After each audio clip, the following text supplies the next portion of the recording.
Terrorists have invaded. America has an enemy. Fascism is on the rise. Trump-inspired crimes are on the rise. Donald Trump.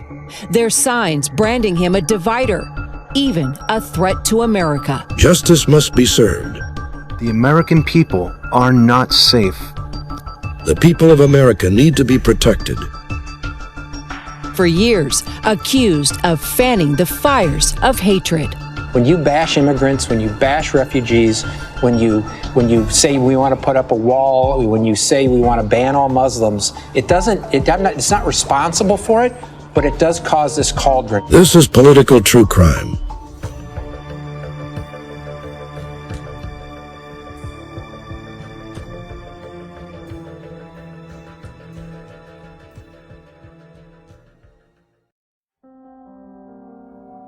You're about to hear history in the making. Terrorist groups, like the Boogaloo Bois, are consistently working towards a second civil war.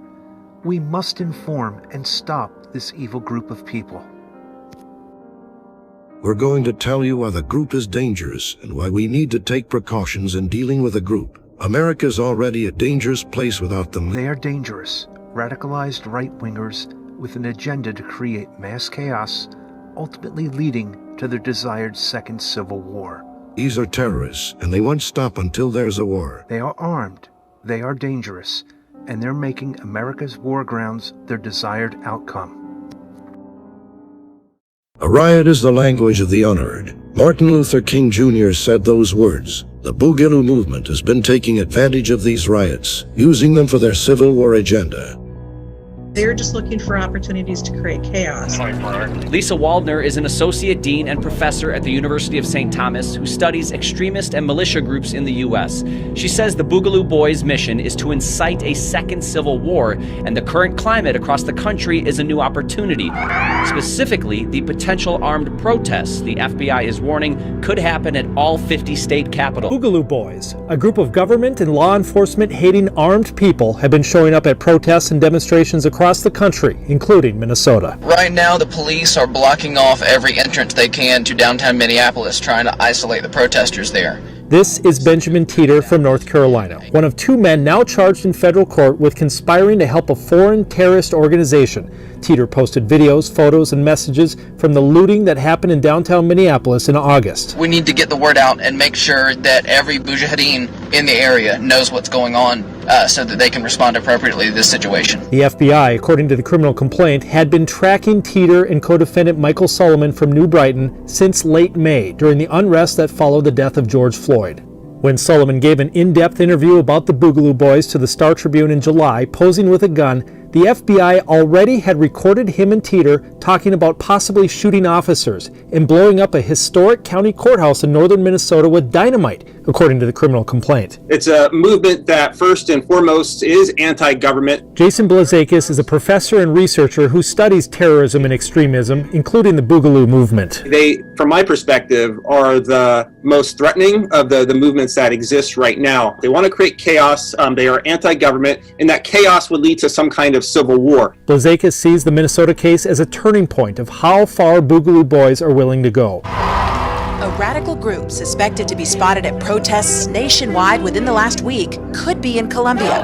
That's according to Richland County Sheriff Leon Lott, who named the Boogaloo movement in a press conference Thursday. Washington Post had a big article yesterday about men in Hawaiian shirts showing up at these protests. Lott believes 24-year-old Joshua Barnard, the man he says is caught on video stealing a police jacket from a patrol car, could be involved. There's a lot of information that he's part of the Boogaloo organization. It's a very radical group. Their mission is to create a new civil war. The loosely organized group claims to be an anti-government movement that advocates for a violent uprising targeting liberal political opponents and law enforcement. I see similarities between this group and others. Dr. Catherine Barbieri is an associate professor of political science at USC. She's researched groups similar to the Boogaloo organization. So what they're really trying to do is attack and destroy the society in which they're operating. It sounds like this group in particular is trying to intervene into the protest movement to create more disruption and perhaps to make it look like it's the Black Lives Matter group that's perpetrating the violence. We captured Bernard in our footage from Saturday. At one point, he's seen standing with a group of men in Hawaiian shirts. One held a sign that said, Black Lives Matter. On May 29th, 2020, at around 9:44 p.m., an initially unknown assailant fired a rifle out of a sliding door of a white van, striking security personnel stationed outside the Ronald W. Dellums Federal Building in Oakland, California. Now, they say Stephen Carrillo was a passenger in the white van at the time. They say he used a homemade machine gun in both of these killings, and that he appears to sympathize with a group called Boogaloo, which is a fringe group that believes there's an impending civil war. 2 Triple Canopy security officers were shot, resulting in the death of David Patrick Underwood and the serious injury to the other. The attack occurred during George Floyd protests in Oakland. They say Carrillo was in a van driven by his accomplice, Robert Justice Jr. of Millbrae, who is also charged with aiding and abetting the killing. Carrillo elected to travel to Oakland to conduct this murder and take advantage of a time when this nation was mourning the killing of George Floyd. There is no evidence that these men had any intention to join the demonstration in Oakland, as some in the media have asked.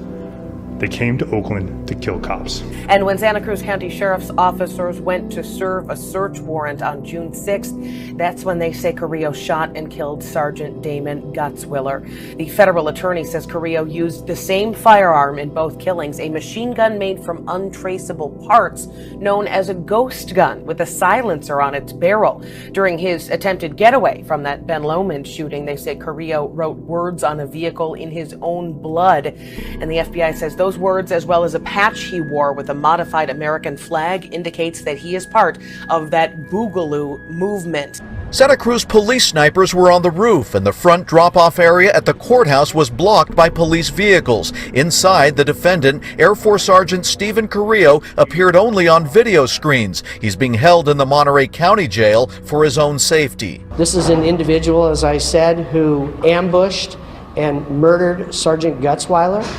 He attempted to murder 4 other policemen, and he attempted to murder a civilian. Carrillo could face the death penalty, but was calm and cooperative during the brief hearing. He did not enter a plea. His lawyer said this when asked about his demeanor. Well, I mean, he's very sorry for what has happened, and I don't want to get into any more detail. Did he say he's sorry? No, not in those specific words. Carrillo allegedly opened fire on officers responding to a 911 call on his remote property Saturday afternoon. Sergeant Damon Gutzwiller was killed and 1 other deputy was seriously wounded.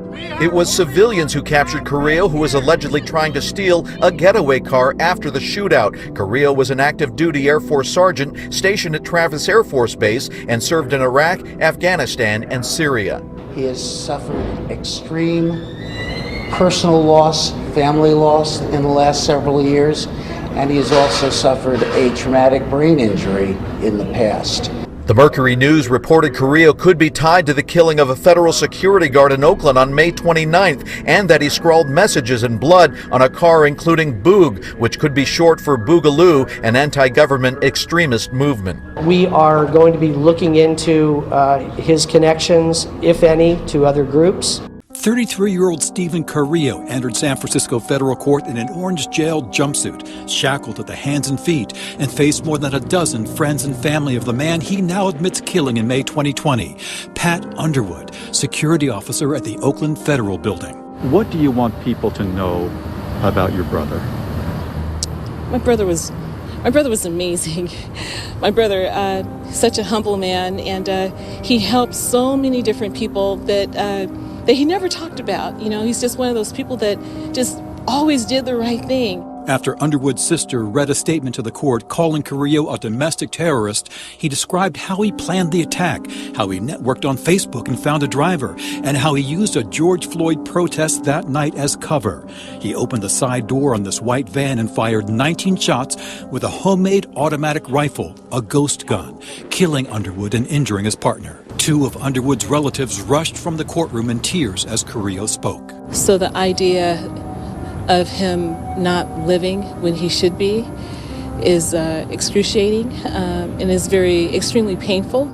Finally, in a loud, clear voice, Carrillo, the former military police sergeant at Travis Air Force Base, said, "Guilty, Your Honor." The parties agreed to a 41-year sentence. The judge says she still has to decide if she'll accept the agreement. Is it hard? Extremely, extremely difficult. Because on one hand, you think an eye for an eye, but at the same time, I don't want to live my life with hatred filled in my heart. The Santa Cruz district attorney was also here. Carrillo was accused of killing a sheriff sergeant there 8 days later. Someone spotted the same white van with guns and bomb-making material inside. When officers approached Carrillo's Ben Lomond home, he allegedly opened fire, killing Sergeant Damon Gutzweiler. Carrillo got away, hijacked a car, but some neighbors were able to subdue him. As police led him away, he may have given a clue to his motives. This is what I came to fight. I'm sick of these. Before his arrest, Carrillo used his own blood on the trunk of a car to write several sayings from the Boogaloo movement, a loose network of militia-style extremists. The entry of plea here in his federal case has absolutely no bearing on what we're going to do in Santa Cruz County. Mr. Carrillo is going to answer for the brutal murder of Sergeant Damon Gutzweiler and the other crimes that he committed in our county. The Boogaloo Boys' goal is to incite a civil war. Protests continuing, and you're looking at video of a Minneapolis police station that was set ablaze late last night. The arson happened nearly 3 weeks ago in the early stages of the protest following the death of George Floyd. A number of people are wanted for this crime. Well, tonight we have learned 22-year-old Dylan Robinson was arrested in Breckenridge today. The Justice Department announced an arrest in the burning of a Minneapolis police precinct. The U.S. Attorney's Office in Minnesota announced Monday it had charged Brandon Michael Wolf, a St. Paul resident, with aiding and abetting arson during the burning of the 3rd precinct. Protesters destroyed the precinct, where the 4 officers charged in connection with the death of George Floyd worked. The U.S. Attorney's Office said in a statement Wolf identified himself in several witness photos. While he does not appear to be charged with actually setting the fire, police say he admitted to pushing a barrel into the blaze to help feed it. He also allegedly stole several items from the precinct during the riot, which police say they found in his home. Wolf was arrested after a local home improvement store called police on June 3rd, saying a man in riot gear was attempting to enter the store. Wolf had been fired from his security guard job at the store earlier that day for reportedly posting on social media about what he'd stolen from the precinct. His father told the Minneapolis Star-Tribune his son has, quote, zero common sense. U.S. Attorney's Office charged 3 men connected to the Boogaloo Boys for crimes committed in Minnesota following the death of George Floyd. Given their propensity to show up armed with weapons, anytime, folks like that mobilize, it should be of concern to law enforcement. Investigators say Hunter traveled from Texas to Minneapolis to participate in a protest over George Floyd's death. They say that he fired 13 rounds from a semi-automatic rifle into the police department's 3rd precinct building while looters were inside. Hunter's association with the far-right extremist group, the Boogaloo Boys, was found during an investigation into Stephen Carrillo, a fellow member. Carrillo was charged with murder after he ambushed 2 deputies in California on June 6th. Records released by law enforcement show it's part of the group's efforts to co-opt protests and kickstart a civil war. Turns out Austin police played a big role in this case. According to the complaint, APD stopped a pickup truck at a protest on June 3rd. Authorities say Hunter and 2 others were in the truck with marijuana and multiple weapons and ammunition magazines. Hunter reportedly told APD he did not own the weapons, but they say he told APD officers he was the leader of the Boogaloo Boys in South Texas and that he was at the protest in Minnesota. Hunter can be seen in this Facebook photo from the night of the riots on Lake Street, holding an assault-style rifle. According to the charges, Hunter drove over several days to get to Minneapolis from a small town outside San Antonio, Texas. He met up with 2 others, Michael Solomon of Minnesota and Benjamin Teeter of North Carolina. They were charged last month. This is a still photo federal agents have from a video taken during the civil unrest. Investigators believe Hunter walked up to the police station door, fired 13 rounds into the building, and shouted, "Justice for Floyd." How do like armed white men with guns end up at a police precinct if you don't already have like a significant uprising happening. Rachel Bean is a Minneapolis activist who was there the night the precinct burned. She says outside agitators blur the message of those fighting back against oppression through protests and rioting. I want those folks who are in the streets, have been in the streets for years, continue to stay in the streets. I want those folks to be the focus of these stories. Investigators say Hunter also boasted about burning the police station and described himself as a terrorist. Hunter called himself a terrorist and caused a terrorist attack, all to stir the pot and create more tensions. Barry Croft is a member of the Boogaloo movement. The FBI encountered Barry Croft and Adam Fox. Delaware News Journal reports he was pardoned for a series of crimes committed in the 1990s. Those crimes include weapons offenses, assault, and burglary. Croft was pardoned by Democratic Governor John Carney. Today, Carney called the new charges against Croft disturbing. Dan, who agreed to be a mole after concerns were raised about harming police officers in the plot. I wanted to storm the Capitol.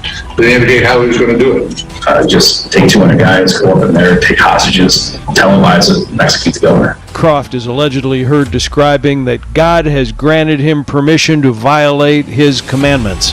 Among the thousands of pages of potential evidence, according to authorities, a photograph of Croft with a flag featuring the Boogaloo symbol like this, an extremist organization bent on racial upheaval and government chaos. There was also discussion of installing militia members as the new government. One of the men, a supposed leader of the Wolverine Watchmen, claiming he would be targeting the state's attorney general and lieutenant governor. Accused bomb maker and ringleader Barry Croft Jr. was recorded in an excited tone about his intent to commit acts of terrorism. And said the group spent hours staking out the governor's vacation home and worked with groups in Ohio and Wisconsin to help with their plot. Their terrorist plans were coming together. The latest criminal allegations linked to the militia group Wolverine Watchmen could shift the way militias are perceived and operated. All of the defendants are from Michigan except for Croft. The government says the scheme appears to have roots in a June gathering in Ohio attended by more than a dozen people, including Croft. The FBI reported that they were aware of the terrorist group from a social media group chat the individuals were in. A U.S. Army vet, Dan, would expose the group chat to a local officer in the Department of Michigan. That target meant to kick off Boogaloo, a reference to a second civil war. Those who follow those beliefs wearing Hawaiian shirts to signal their support. In a detailed report by BuzzFeed News, the terrorist group had their first arranged meeting by someone who turned out to be a longtime government informant from Wisconsin. The FBI would interview the individual named Dan, who agreed to be a mole after concerns were raised about harming police officers in the plot. I wanted to storm the Capitol. Did they indicate how he was going to do it? Just take 200 guys, go up in there, take hostages, tell them lies, and execute the governor. And then hopefully the reinforcements would respond to responding officers. Dan gave detailed accounts of the planning of the alleged plot to kidnap and kill the governor and other politicians, telling the court one of the men working with the group wanted to tie up the governor and put her on display. He wanted to hog-tie her on a table and kind of like a DEA presentation. Dan said the group spent hours staking out the governor's vacation home and worked with groups in Ohio and Wisconsin to help with their plot. So we eventually funneled down that Michigan would be the capital of Michigan would be the target. So the train that started conducting on Sunday was pertaining to Michigan. That target meant to kick off Boogaloo, a reference to a second civil war. Those who follow those beliefs wearing Hawaiian shirts to signal their support. There was also discussion of installing militia members as the new government. One of the men, a supposed leader of the Wolverine Watchmen, claiming he would be targeting the state's attorney general and lieutenant governor. He was talking about the lieutenant governor and Damon Nessel, and stating that he had a Hawaiian shirt on in his vehicle, that he was in Lansing, had his stuff with him, and that he would throw this Hawaiian shirt on and go on the Capitol right there. In a detailed report by BuzzFeed News, the terrorist group had their first arranged meeting by someone who turned out to be a longtime government informant from Wisconsin. August 30th, the FBI said screen captures of the group chat showed Ty Garbin suggesting the demolition of a bridge near the vacation home to slow and distract police. One of 6 men federally charged in an alleged plot to kidnap Michigan Governor Gretchen Whitmer has agreed to plead guilty to a kidnapping conspiracy. The plea agreement, signed by suspect Ty Garbin, indicates he will, quote, fully cooperate with investigators. October 7th, the terrorist plotters were arrested and charges were filed against them the next day. Search warrants and arrests were executed all across Michigan. The arrests were reportedly part of a planned effort between federal and state authorities, launched after evidence was discovered indicating the suspects wanted to kidnap Whitmer before the 2020 election. The investigation also involved people from Baltimore to Kansas City. Several weapons and other items were seized, including at least 1,916 rounds of pistol, rifle, and shotgun ammunition, hundreds of firearms, extended magazines, various silencers, speed loaders, and bomb-making equipment. Update. This story is a conclusion. Barry Croft and Adam Fox were sentenced to life in prison. When I think of the so-called guiding precepts of this group, it makes my stomach churn. Racism, bigotry, prejudice, anti-government, and the encouragement of a second civil war are all beliefs its members enjoy. These are people that stand against everything our Constitution is for. Freedom, democracy, right of law, honor, duty, justice, and the concept of the great melting pot that the United States was and is, taking in people from around the globe into our nation to become greater than the sum of our parts. They are dangerous, violent, delusional, and arrogantly certain in their beliefs, as all fascists are. Their beliefs are a festering malignancy of our nation, encouraged and emboldened by the rise of manga insanity. All citizens everywhere need to be aware of the threat they pose. They prefer to go armed and style themselves a ready militia, but I wonder how many of them have ever seen actual combat or have been in a firefight. They may find that while they call themselves brave when they intimidate or shoot unarmed citizens, but if it's war they want, they will find out that it's a very different world indeed when they aren't the only ones doing the shooting. There are tens of thousands of veterans in the streets and neighborhoods of America, and very many of us would stand and fight to defend our nation. United we will stand against you, because you stand against us. We are the many, you are the few. It is said the price of freedom is eternal vigilance, and we must indeed be wary of the kind of evil you represent, ever ready to spark the flame of fascism and hatred. The United States is not perfect, far from it. We make mistakes, and our history is not without shame. But it's in the striving of good men and women that we can be better. Everyday people willing to help each other, work together, and make our communities, our states, our nation better. That is the promise of this nation of immigrants and native peoples, that we can rise above our flaws to become something better.